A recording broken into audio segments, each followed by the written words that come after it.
I think we've cured the freezing problem, certainly with regard to the intro. God, I look all kind of bleached out there, don't I? Let me try and sort this camera out. It's Friday, everyone. We're back. It's time for a beer. So I think that looks a little bit better. Less kind of glaring light on me bald noggin. Cheers, everyone. Friday at 5 o'clock. It can only mean one thing, can't it?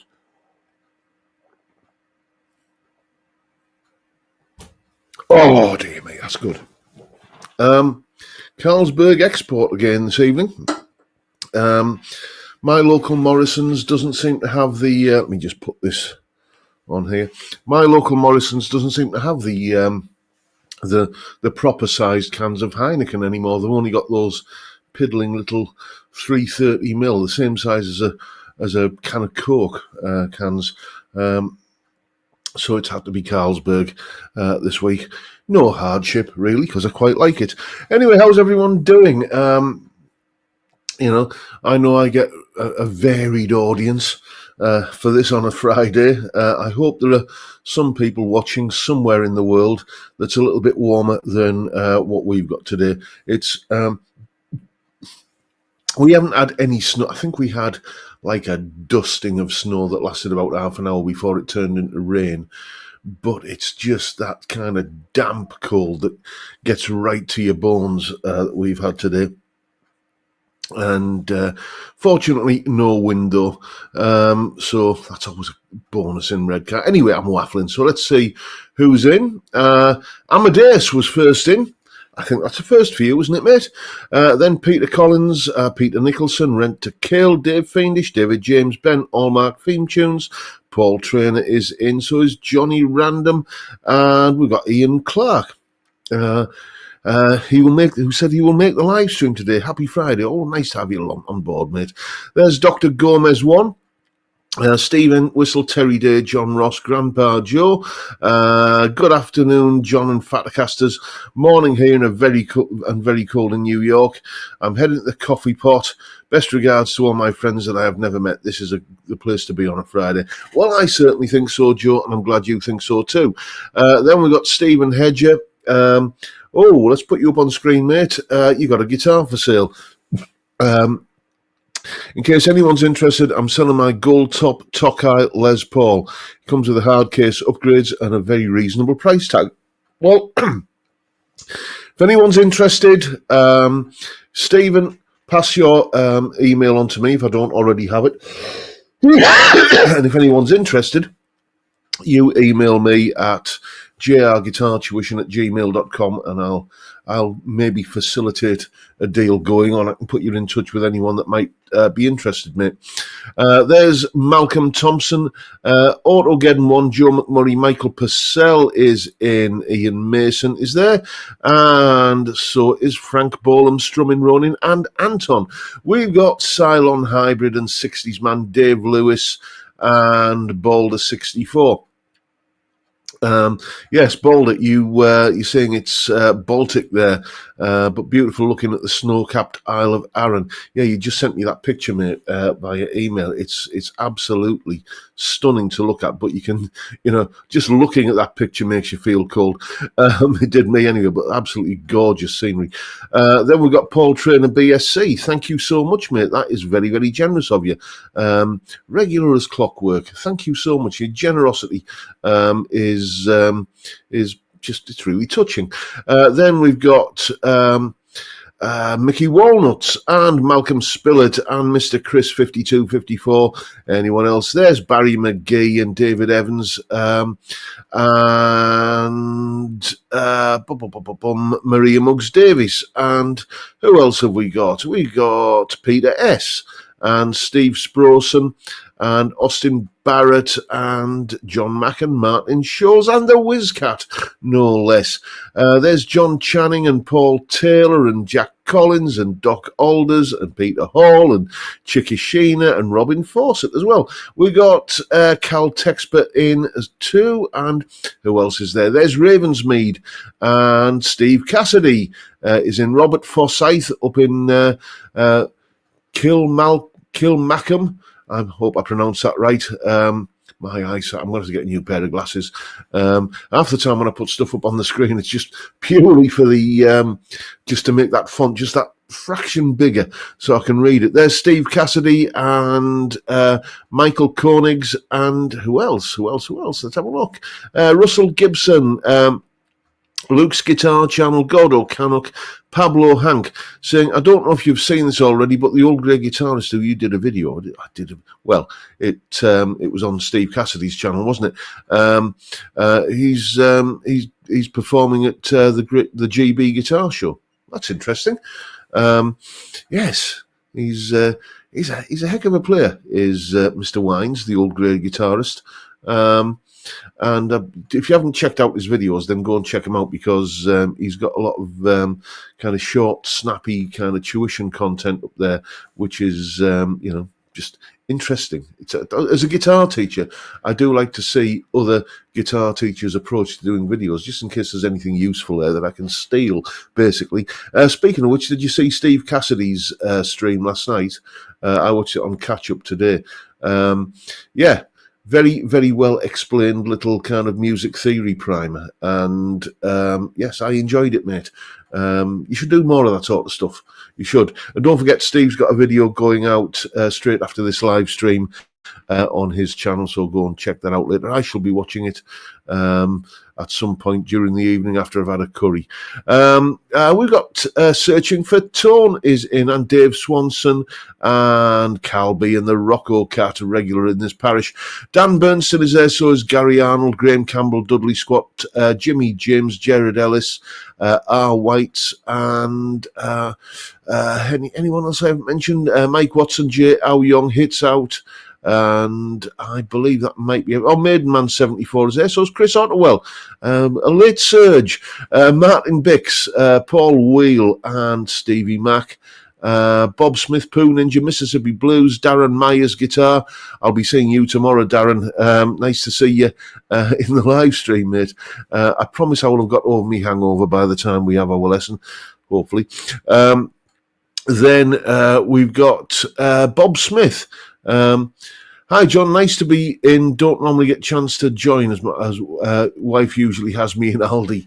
Yeah, it's not a time to go to Aldi 5 o'clock on a Friday, is it? No, that's no. I can think of.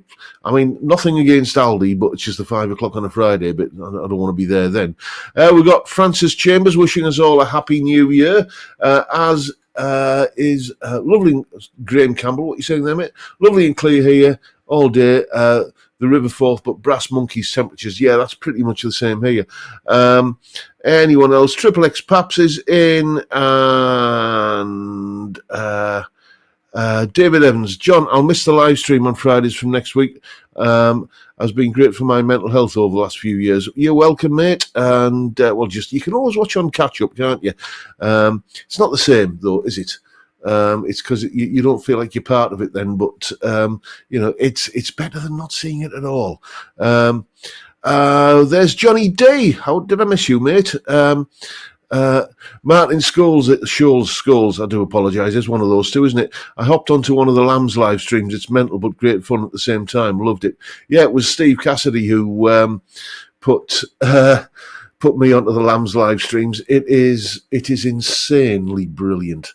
That's the only way I can describe Lammy's live. And now, speaking of the Lamb, there he is. There, your live streams are a thing of legend, mate.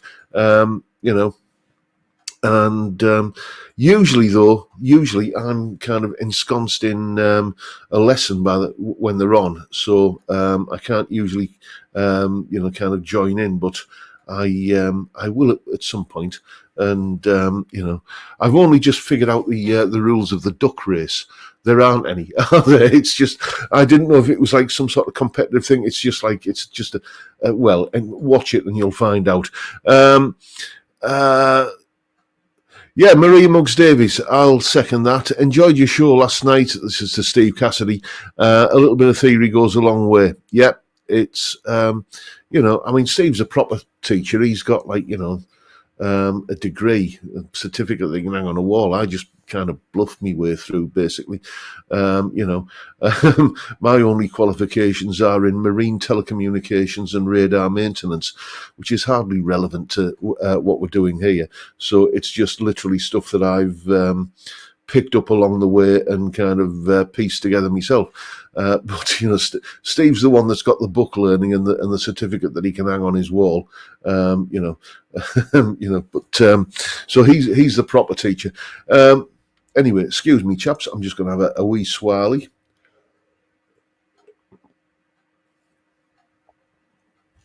Oh, that beer is so ridiculously cold because it's been in the shed all day. It's actually, if you took the beer out the shed and put it in the fridge, you'd actually be warming it up. Gary Shaw is in, studio legend. What are you saying there, mate? A bit late to the party in the studio, finishing a chap from Africa's record, nearly done. Trying my Helix in the studio. Yeah, Gary sent me a picture. He's got himself a Line 6 Helix. There's I don't know what it is, but perhaps it's a little bit of the grass always being greener on the other side. But I'm looking at things like the Helix and the Nano Cortex and various other bits and pieces, and even the old Vox Tone Lab, and I'm thinking, yeah. Maybe I should try. I wonder if I could remember how to use the Tone Lab, because I used to get some, I thought, quite fantastic guitar tones out of that. But it's just when everybody's talking about some piece of kit that is, absolutely the bee's knees, or so everybody reckons. It does kind of tickle that curiosity kind of bell in the back of your head, doesn't it? I'm absolutely over the moon with the tone I get from the Blue guitar amp. But there's always that. Oh, what if I try that? Does anyone else suffer from that?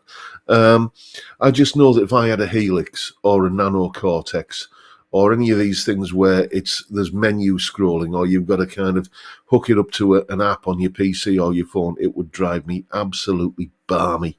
So don't hold your breath anytime soon. But there is just that little tinkling of curiosity going on. Anyway, I just need to recharge my flagon of ale.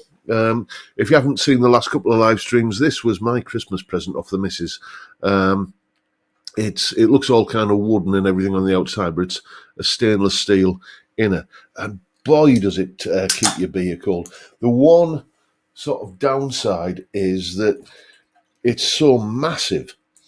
And that's psychological because, you pour a can of beer into that and it only comes up to about there on that. And so you look at it, you think, oh, that's nearly empty, I'll swig that off. So you end up, kind of downing them at a faster rate of knots. Frank Brady is saying, I'm going to put this up on screen because of my eyesight. Good evening, John and all Strat Fatcasters. Really enjoyed your episode on the benefits of learning a musical instrument.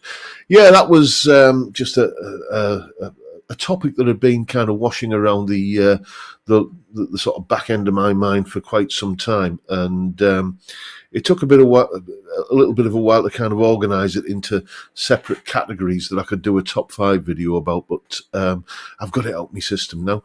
Speaking of videos that I want to do and videos that are coming up on the channel, see how I did that there, neat little segue. Let's have a look at what's coming up in the coming week on the channel.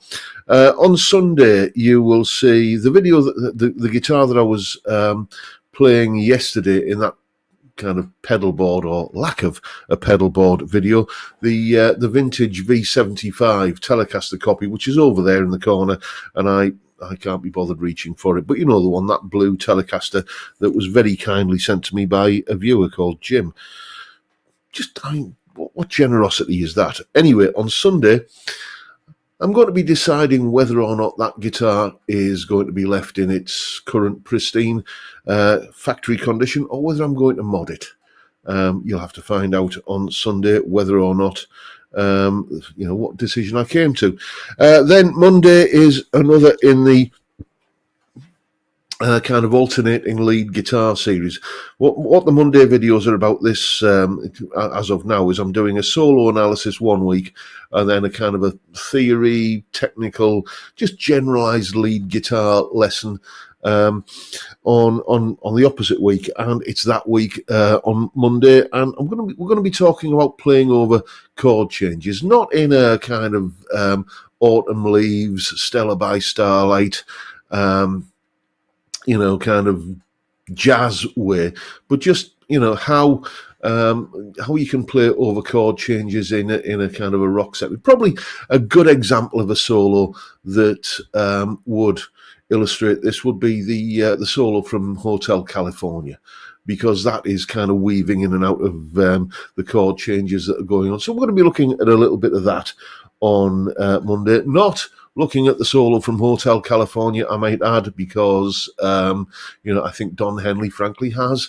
enough of my money already from previous Eagles videos that I've done. So we're going to be it's talking about the same sort of techniques that are used in that solo. Then I think ages ago I did a top 5 video about my favourite first tracks on an album, side 1, track 1, the best album openers. And I think the opposite to that needs to be looked at as well. In my opinion, the 5 best album closers. The track that when you get to the end of the album, that's still ringing in your ears, and you kind of and it's the one that leaves, I think, the lasting impression. The first track is your first impression of the album, but the last track on the album is the one which leaves the kind of the feeling that you take away from the album.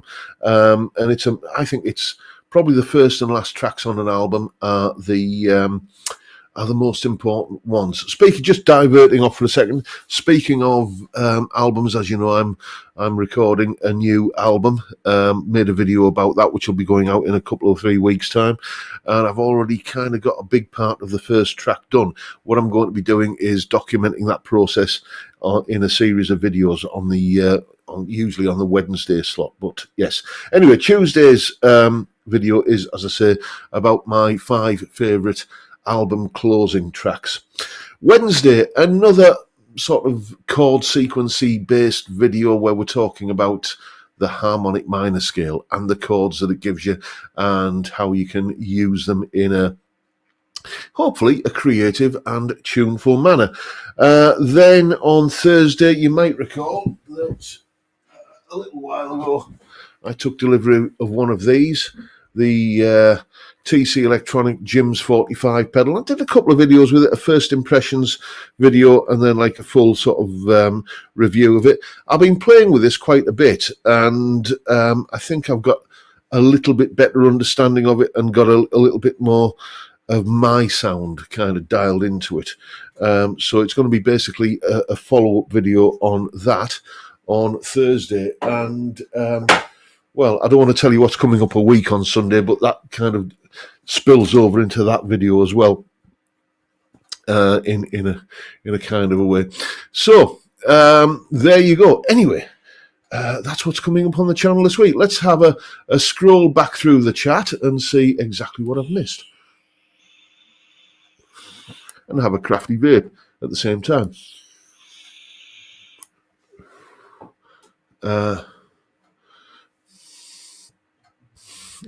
Ian Clark saying, do you have an AgriJag club card? More points coming. Well, there will be an AgriJag, a guitar heading off to AgriJag at some point, but I have an important date in the diary in next week. Next week is when I'm going to be doing my tax return. And then you get to the final page and it gives you the calculation, what you owe them. And that's usually the bit where you'll see a grown man cry. I should live stream that, really. No, I shouldn't. But I shall have to see what state the old the financial portfolio is in after I've made my contribution to this country's world-class public services. That anyway, let's not go there.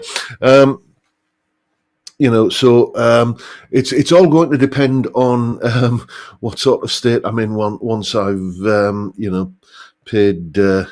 paid my way in the world, as it were, on Tuesday. So it's we'll see. But yes, there will be another AgriJag video guitar mod kind of thing.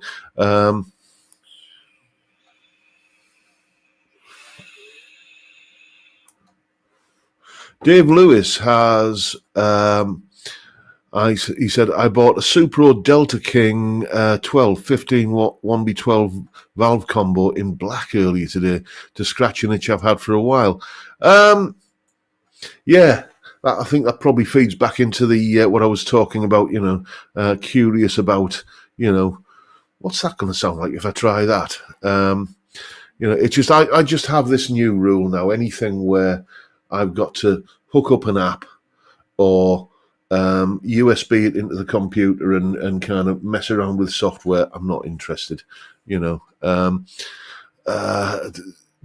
is that sort of Line 6 Pod Express, isn't there, which got a bit of attention a little while ago, and that Boss IR2 pedal.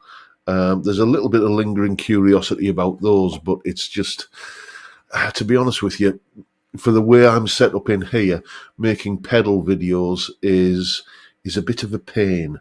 It's just logistically they aren't the easiest videos to make.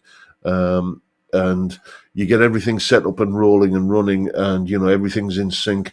The audio being recorded on that computer and the video being recorded on one camera and on another camera. You got to sync it all up, and then you get like 3/4 of the way through, and you kind of realise that you forgot to say something earlier, and so you got to go back. Yeah. It's pedal videos. They are a bit of a pain.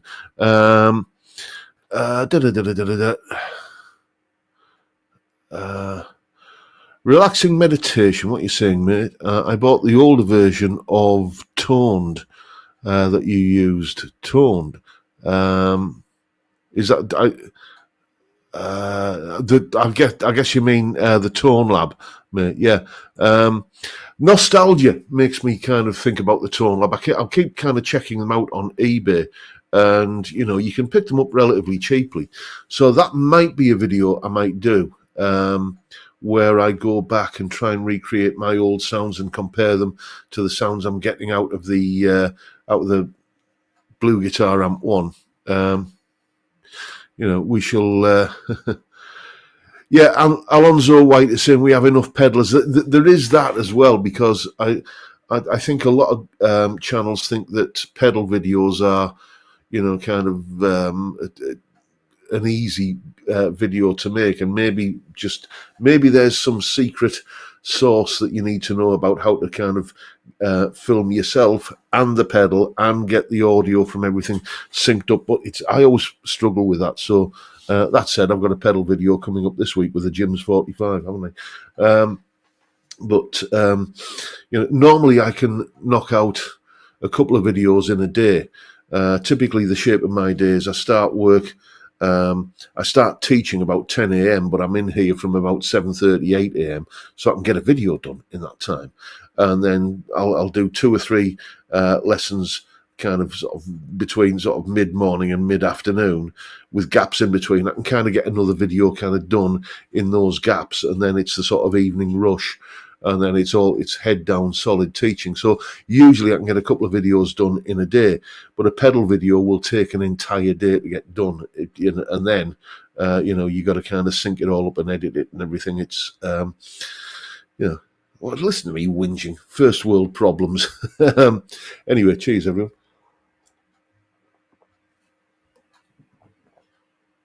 Oh, dear me. Ravensmead. Still using my Boss ME5, the first multi-effects they made from 1985. I think I had one of those.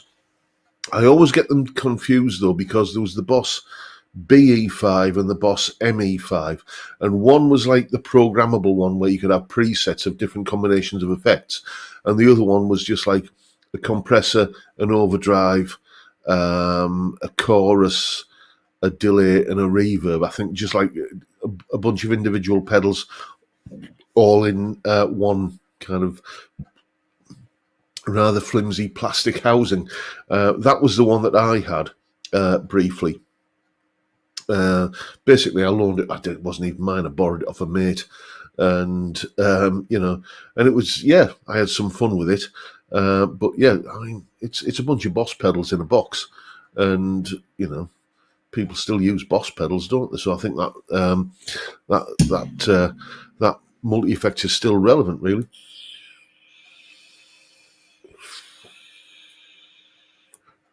Oh, I see we've got Colin Falcon in. Missed you earlier there, mate. BE5 was for bass, says Ravensmead. Okay, well, whatever the model number was of that one that I've just described, that's the one that I had. But I know there was like a slightly posher one that that you could program presets in. The Lamb is saying David Gilmour still uses a 90s Zoom 9030 to record his demos. Really? I didn't know that. Oh, David Ray says, hope you're keeping well, John. Well, likewise, mate. I hope it's all is good in your world. Wasn't there? I think it was on the Extremist, the Joe Satriani album from about, was it 91 or 92, round about then. There's like the big ballad track on that album called Crying, and I distinctly remember from an interview we did in Guitarist magazine back then that he recorded that just as a demo on one of those. I think it was the Zoom effects unit that remember the first one that came out with it that kind of hooked onto your guitar strap. When Zoom was a new company, and he recorded that, and just I think it was Glyn Johns or Andy Johns who was producing the album. He says, "Okay, we're going to use that performance," and kind of did some studio magic to it to kind of just get the tone a little bit more professional sounding. So plenty of examples, that's the word I'm looking for, of guitar players using budget gear. The one piece of kit that I would love to play through, and I've never had the chance, actually, is the old 1980s Tom Scholz Rockman. They still make a version of it now, I think, don't they? But just I remember the furore and the fanfare about those when they first came out. There was even a segment about it on the BBC on a show called The Old Grey Whistle Test, where they did this thing about it. Was tied in with their kind of feature about at the time new Boston album, Third Stage. Great album, still listen to that a lot these days.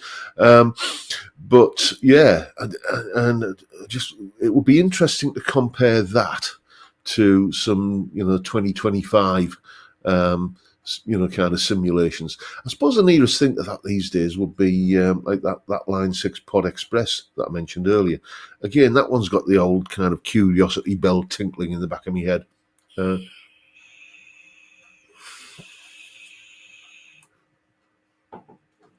Colin Falcon's got interwebs issues. It's been appalling all week. I don't know. Have you got fibre? Because you're only just round the corner from me. We used to have just the copper wire internet, but then we got fibre in our street. So let's have a look. What have I missed?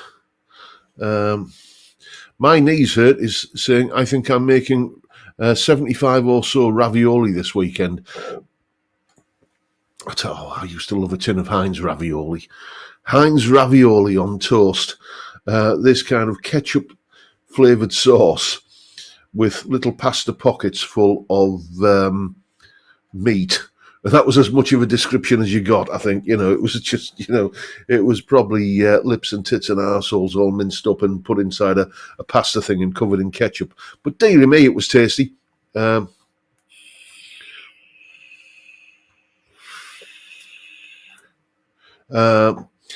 and the Rocco Cat is saying, must be nearing the time when the lights go low and we get the low saxy music swells for the readers' wives.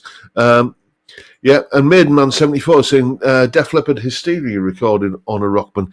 Yes, I had noticed the time, and it is time, as you say, to take a look at a selection of guitars that have been, or pictures of guitars that have been sent in this week. I put out a bit of an SOS last week saying that I was running low on pictures, and boy, did you respond. The stash is overflowing. And so we're going to take a look at some of those now. Let's start off with this one, which I'm just opening up the picture here, and then I'll navigate my way back to StreamYard and share screen, and here we go. This one. Right. Now, brace yourselves, everyone. You're about to see a devilishly handsome young chap, complete with... Jason King. Anyone remember that show, Department S? Yes, we've got this look going on here with David James. We were talking about Heyman guitars. Was it last week or the week before? And there's a very mean and moody looking David James nursing one there. And he says that was from either the 60s or the 70s. Yes, indeed. The turtleneck sweater and the moustache. It's some look, isn't it? I think it suits you, mate. And, lovely looking guitar as well, actually. A quintessentially English looking guitar, isn't it? You can tell an English-made guitar or a British-made guitar, kind of a mile off. They just have a sort of quite British look to them in the way that American guitars have, their own kind of sleek kind of thing going on. Lovely looking guitar, mate, and thanks for sharing that picture. What we got here, we've got another acoustic, this time from David Roberts. He sent me a bunch of pictures of his acoustic, and this is his Taylor 214 CE Core DLX. You can just tell looking at that it's going to have a beautiful warm sound. It's just got that, I bet that sounds absolutely gorgeous, mate. Then Burns Concord bass. I'm going to read you out a little story about that later in lieu of a viewer's Tales video story video. What am I talking about? Yes, but this was sort of a precursor of the Burns Flight series of basses and guitars, and there's an interesting little anecdote that goes along with that, and I'll share that one with you later. And this belongs to Derek Stopperton, who very kindly sent that picture in from I think about 1976. You said, didn't you, mate? Yes. Is your hair still that long? Mine isn't.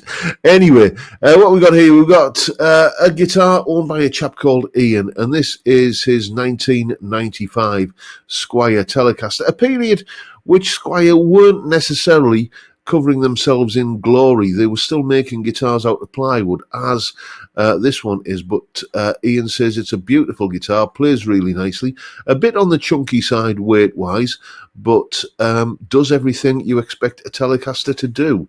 So it must be that special tone plywood, if you believe in such things. Got a video on that topic coming up in the next few weeks. Anyway, moving on. What have we got here? This is a lovely acoustic, a Furch or Furch acoustic. Weren't those collapsible kind of ones that Steve Cassidy did a video on a little while back? I don't know if this is one of those, but again, good looking instrument there, it has to be said. With the experienced eye of a seasoned player, you can look at a guitar and you can just see, there's quality there, isn't there? It just looks that way. What happened there? Right.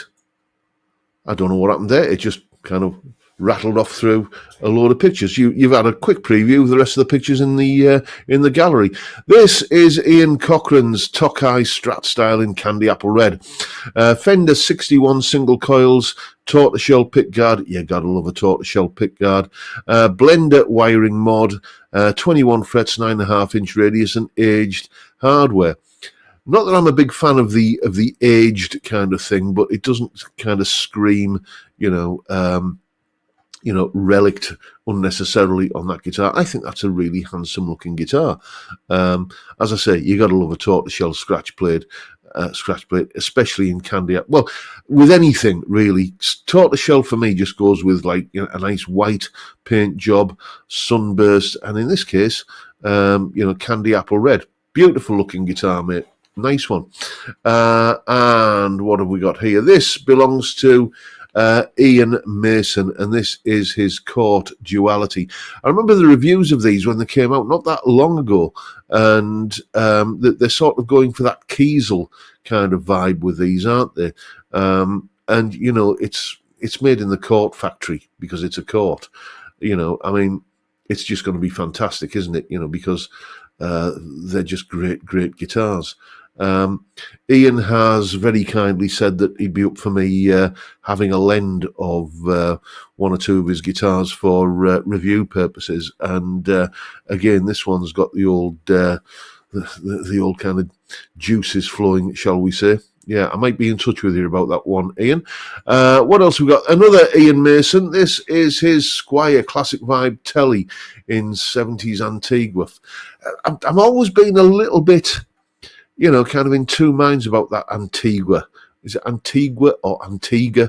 However it's pronounced, kind of thing. Because it looks like a sunburst, but it isn't.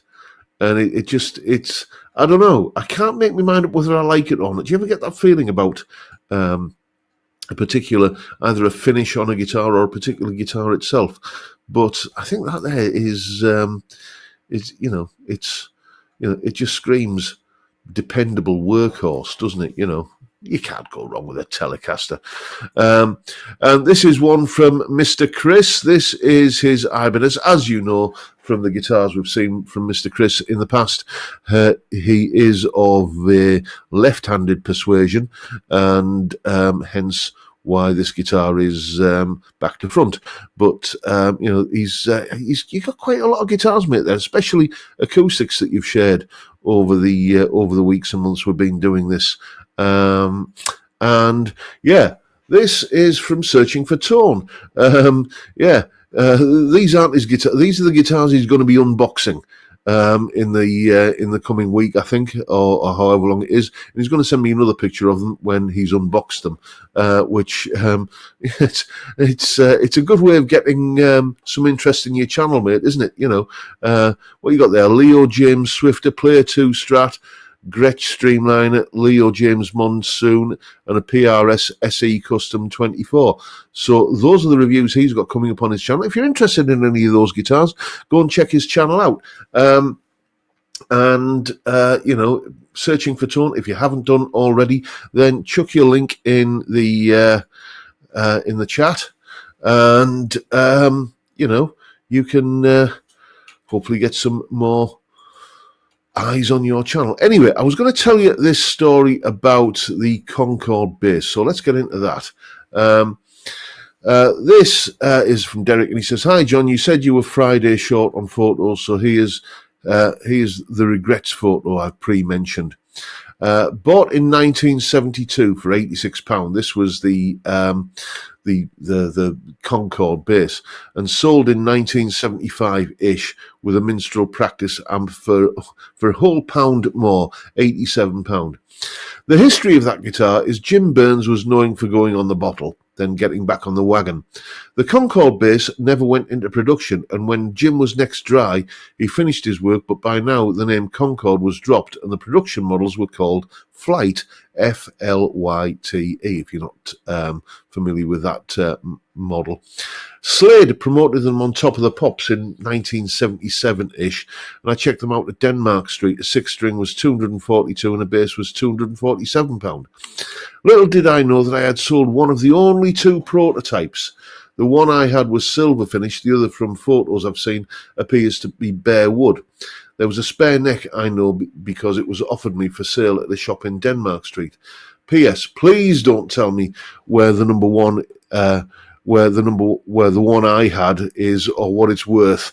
As I wipe away the tears from my eyes, John, all the best for 2025, Derek. Yeah, so that is an incredibly rare guitar that you had there, Derek. Let's just take another look at that one. Let's pop that back up on the screen. So this, wait till it opens. There it is. And navigate my way back to here. Excuse my fumblings.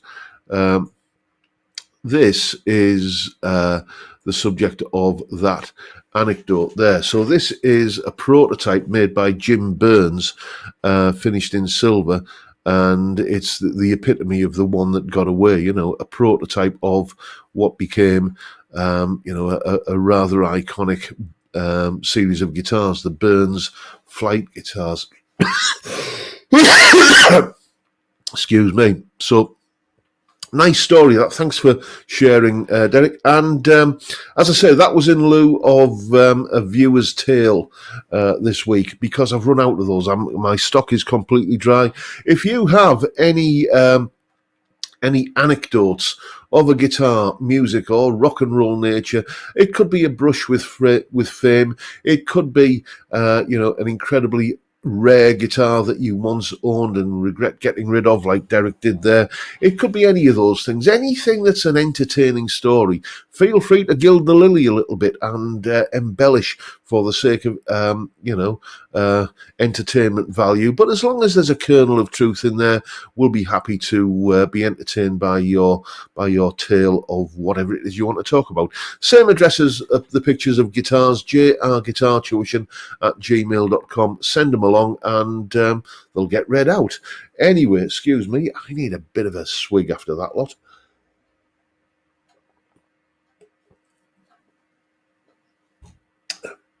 The other thing about this beer mug is that stainless steel liner really keeps the beer cold. Malcolm Spillett saying, John, I was going to send you more pics, but I sold 14 guitars yesterday. Go for it, mate. Nice one. Glad that you're thinning out the herd, because I know you've been talking about doing it, and a few people have messed you around and whatever. Excuse me. Austin Barrett is saying Burns are Heyman. Yes, mate, we were talking about that last week. I'd never heard of Heyman, and I was educated on the topic. GRB Aquatics is saying, what is this get rid of guitars you speak of? Yes. Sometimes you just have to. You know, the main reason I have to kind of move them on now is because of space. I've got a guitar on. Well, let's go for a little walk around the studio, shall we? I've got a guitar there. I've got a couple of guitars down there. I've got more on a rack over there, and then there's the ones that you can kind of see all around on the walls. And you know, there's just nowhere to put any more nowhere else to put any more guitars in here at the moment. So let's get this camera lined up right. Excuse me. There we go. That's better. So that's the main reason, you know, and I am thinking of thinning out the herd a little bit myself, but it's a case of the ones that are, you know, I've got guitars which are, the ones that I would get rid of basically are pretty much worth pennies anyway. So it's a case of, can I really be bothered, you know, listing it on eBay, paying the eBay seller's fees, and then, you know, finding a box and packaging it up and yada, yada, yada, yada. I suppose I could put them up on Facebook Marketplace, but I'm not on Facebook. So there you go.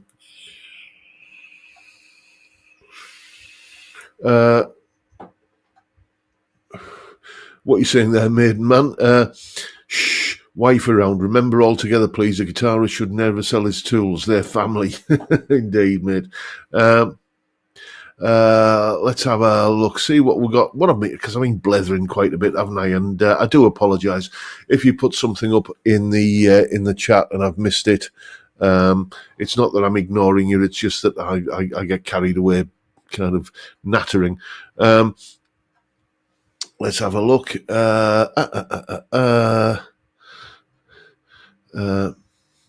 Searching for Tony saying, unfortunately running out of room for the boxes, but have to save them in case the winner chooses one of them. Yes, because you do giveaways on your channel, don't you, mate? Honestly, if you've not watched Searching for Tone's channel, go and check him out. As I say, mate, put your link in the chat. I don't know if you've done that yet. But what else have I made? Oh, we've got Grant Stewart in, just nipped in in recent minutes. Peter Nicholson saying, what are you saying there, mate? Can I say what grinds my gears? Those that come on and say they cannot sing. If I said I could not play guitar, all would say, buy one and take lessons. Your voice is free.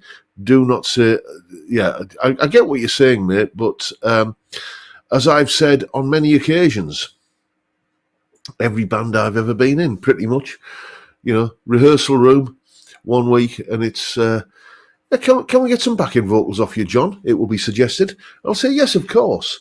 And then the next time we go to the practice, there's never a mic set up for me for some reason.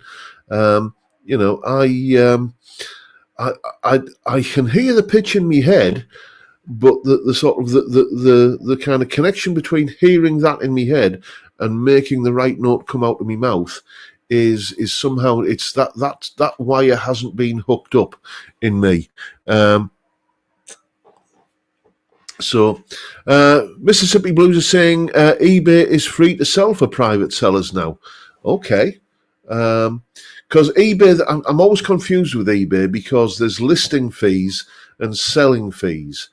And eBay often say it's free to sell, when they've had deals on in the past where you don't get charged listing fees, but then they still take a chunk out of your back end when you've sold it. So is it genuinely free to, like, they don't charge you anything either to list it or to sell? Because that is something that I'm a little bit hazy on, I must admit.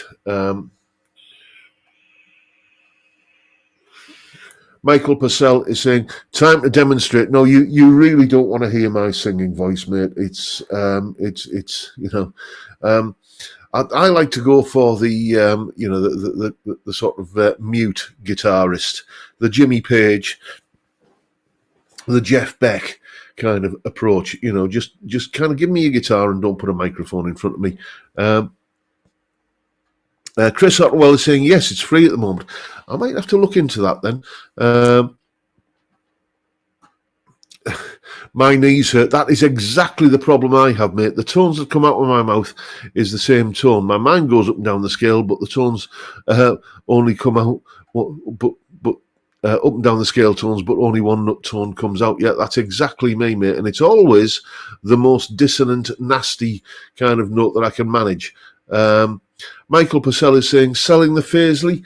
I might be, mate, yes. Because that vintage V75, the Paisley is a great guitar, and for the money, it's unbeatable. And the mods I've done to it have made it into a really great guitar. But the vintage still is just, in every single little area, it's just that little bit better, where everything is 5 or 10% just better all around it, and it makes a difference. So when I'm going for like the kind of traditional, kind of meat and potatoes Telecaster tone, that's the guitar that I tend to reach for. Bull Kogan is saying, any guitars currently on your wish list? Not really. It has to be said. The tier 2 Patreon thing, I do a weekly blog for that, and a couple of, was it just before Christmas? I can't remember, but I did a blog there where I'm just kind of, I'm gasless at the moment. There's no guitar that is kind of making me kind of curious at the moment. There's just nothing that's making me think, oh, I must try one of those. Perhaps that Court that we looked at in the viewers guitars section, that I don't know. I'm curious to try one. See, when you do what I do, which is to kind of play guitars and review guitars on YouTube, there's guitars that you kind of think, that's interesting, I'd like to document that. And then there's other guitars where you think, I've got to absolutely own that and never let it go. So there's a few guitars which are sort of in the curious pile, where I'm sort of thinking, yeah, I'm interested in that. I'd like to try it, I'd like to check it out, just see what it's like and form an opinion. But in terms of, oh, I really need to have one of those in my life, there aren't any guitars that sort of tick that box at the moment.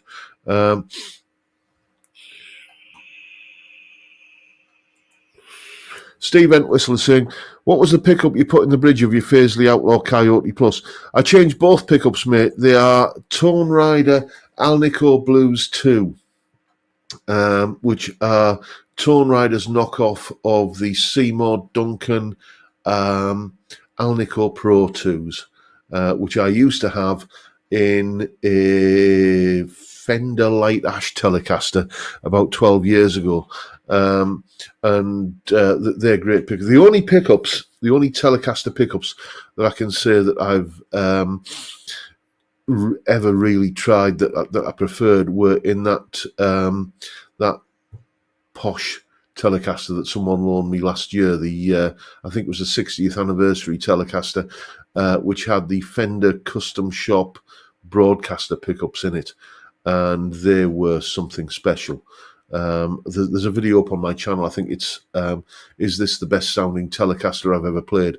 But you can get pretty close to that with a cheapo set of Tone Riders. Very, very worthy upgrade. What I might do if I do get rid of the Faisley, is take the Tone Riders out of that, throw them into the vintage, put the Wilkinson pickups that are in the vintage back into the Faisley, which is kind of apt, really, because I don't know if I'm supposed to reveal this or not, but I've had a beer, so I don't mind telling you. Faisley, that Faisley guitar comes with Wilkinson pickups in it. Anyway, they're Wilkinson ceramic Telecaster pickups, but they don't do a bad job. They're pretty, serviceable, as they say.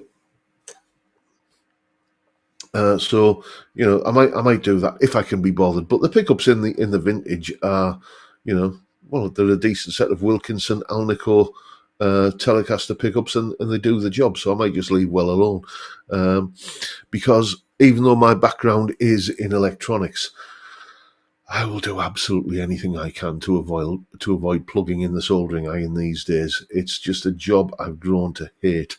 Oh, Rexomatic's in. Sorry, I didn't notice you sneaking in there, Rexomatic. What are you saying? Is there anything anyone would like to have me check out at NAMM?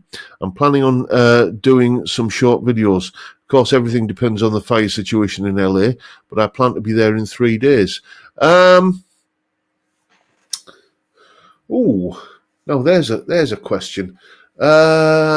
Anything that I'd like to see to get your opinion on, Rex? I'm quite interested in that cheapo Martin guitar that Phil McKnight gave a glorious review to in one of his recent videos. I think it's the cheapest Martin acoustic guitar you can buy, and he gave that a glowing review. So I'd be interested in knowing what your thoughts are on that. So yeah, and lots of photos of everything, says Calby and the Rocco Cat. Indeed.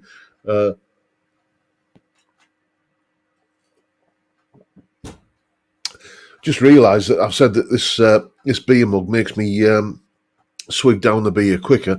I'm lagging behind. I've only had 2 beers. No, I'm not going to pour another one now. We're almost out, aren't we? And Ben Allmark saying, yeah, find out about the new Blue amp and see when we can expect it out. That'd be a good thing. Ravensmead, yes, you're going up on screen, mate. Even Dougal complains about your singing. Yes. Yes, Dougal is quite vocal himself. He got used to Dougal, in case anyone doesn't know, is our dog. I've got a picture of him somewhere, but I don't know where to find it. But yes, he got quite used to me being sat in the living room playing with him, throwing the ball and playing tuggy rope with him all over Christmas. And now I'm back up here for sort of 10, 12 or even longer hours a day. Now after Christmas, he's quite. I quite often hear him barking. We've got a little like a webcam thing down in the living room, where I can keep an eye on him if I'm up here and the wife's out. And I don't know how he knows, but he does.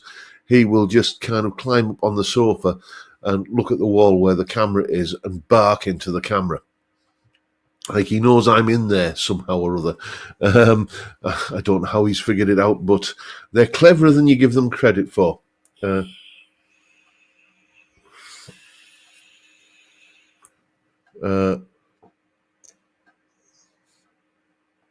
Searching for Tony saying, my dogs have no choice but to enjoy my singing. Happens every time when it's time to eat. Yes, indeed. Steve Cassidy saying, go on, have another one. I shall be having several more. I've just cooked, last week I just cooked up a new batch of curry for the freezer. So I got a batch of that out this morning. It's all nice and thawed. And it's going to be that particularly British delicacy of curry and chips for tea. The curry sauce goes really nice with the chips, or fries if you are of, because this is another one of these things where, Britain and America, two countries divided by a common language. Over here we call fries chips, and we call what you call chips, we call them crisps. So I'm not having curry with kind of Pringles or something like that. I'm having curry with fries, if you like.